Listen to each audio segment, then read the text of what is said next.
और रायपुर के राजेंद्र ओझा कई भाषाओं और बोलियों को सहेजने का अनोखा काम कर रहे हैं। बिजली विभाग से रिटायर्ड राजेंद्र ओझा ने महज 2 साल में ही 100 से ज्यादा भाषा बोलियों की किताबें और वर्णमालाएं भी जुटाई हैं। उनके पास दुनिया भर की 50 से ज्यादा भाषा और बोलियों के कैलेंडर और वर्ल्ड रिकॉर्ड से नवाजे जा चुके राजेंद्र ओझा का ये मिशन लगातार जारी है। एक ऐसा संग्रहण आपको दिखा रहे हैं जो अलग अलग राज्यों में बोलियों को लेकर जो कैलेंडर बनाई गई है, वो कैलेंडर इस वक्त आपको नजर आ रही होगी। अलग अलग राज्यों के कैलेंडर हैं और इस कैलेंडर में उन राज्यों में बोली जाने वाली बोली के कैलेंडर हैं। सबसे खास यही है क्योंकि कैलेंडर तो एक होता है, किसी राज्य की भाषा एक होती है, लेकिन उस राज्य के अंदर जब बोलियां होती हैं वो अलग अलग होती हैं और उसके कैलेंडर्स भी हैं। ये संग्रहण किया है राजेंद्र ओझा जी ने और इस वक्त राजेंद्र ओझा जी भी हमारे साथ मौजूद हैं।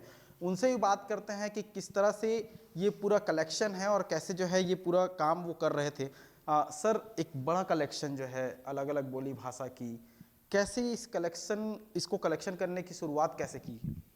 पिछले लगभग 2-2.5 साल पहले मेरे मन में ये आया कि कुछ अलग प्रकार का करना चाहिए। लोग बहुत सारी जो है वो कलेक्शन करते हैं, छोटे छोटी, मतलब ये है कि डाक टिकट है या तमाम चीज़ें। तो मेरे मन में ये आया कि अपने को जो काम करना है वो ये काम करना चाहिए कि जिसको बच्चों के लिए भी जो लाभदायक रहे, स्टूडेंट के लिए भी लाभदायक रहे और भाषा बोलियों के लिए जो है वो लाभदायक रहे। तो मैंने अलग अलग भाषाओं की वर्णमाला और कैलेंडर इसके लिए जो है प्रयास किया।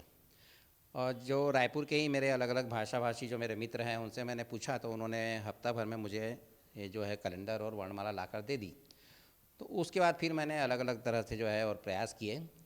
और सबसे बड़ी बात जो है इसमें मैं बताऊं आपको कि ये जितना जो कैलेंडर और ये सब चीज़ें देख रही है आपको, ये भारत के लगभग तमाम राज्यों से आई हुई है। बिल्कुल, बहुत सारे कैलेंडर्स हैं, अलग अलग बोली भाषा के कैलेंडर हैं और इसका संग्रहण किया गया। लेकिन एक खास चीज़ और आपको दिखाएंगे, ये देखिए, ये एक घड़ी है और सामान्य घड़ी के जैसे ही ये घड़ी है, लेकिन इसकी खासियत ये है कि आपको नज़र आ रहा होगा कि ये घड़ी उल्टी चल रही है। और उल्टी ये घड़ी क्यों चल रही है ये भी जानते हैं। हमारे साथ राजेंद्र ओझा सर हैं। सर, ये घड़ी भी आपके कलेक्शन में है, इस घड़ी की खासियत क्या है? ये उल्टी घड़ी क्यों चल रही है? इसको हम उल्टी कहते हैं, लेकिन जिन्होंने मुझे ये भेजा है, ये घड़ी जो है गुजरात से अभी हफ्ता भर पहले मुझे मिली है। ये घड़ी मूल रूप से प्राकृतिक घड़ी है। आदिवासी समुदाय जो है वो प्रकृति से जुड़ा समुदाय है वो। और हम सब ये जानते हैं कि हमारी पृथ्वी जो है वो एंटी क्लॉक घूमती है, क्लॉकवाइज नहीं घूमती।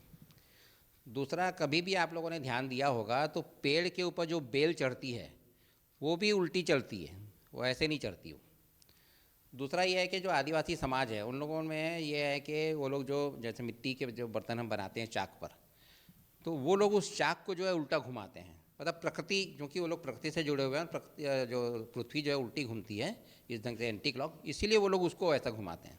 और इस घड़ी को वो लोग उल्टी घड़ी नहीं बोलते हैं, प्राकृतिक घड़ी बोलते हैं। और प्राकृतिक इसीलिए क्योंकि पृथ्वी उल्टी जो है एंटी क्लॉक घूम रही है, पेड़ के ऊपर जो बेल है वो भी उसी ढंग से है, इसीलिए वो लोग इसको जो है प्राकृतिक घड़ी बोलते हैं। तो देख सकते हैं कलेक्शन बहुत सारे हैं। कोशिश यही की जा रही है कि जो अलग अलग राज्यों में बोली भाषा है उसे संभाल कर रखा जा सके और यही वजह है कि तमाम भाषाओं को जो सहेजने की कोशिश जो है वो राजेंद्र ओझा करते हुए नजर आ रहे हैं। कैप्टन योगेश राव के साथ शिखर देवांगन, बंसल न्यूज़, रायपुर।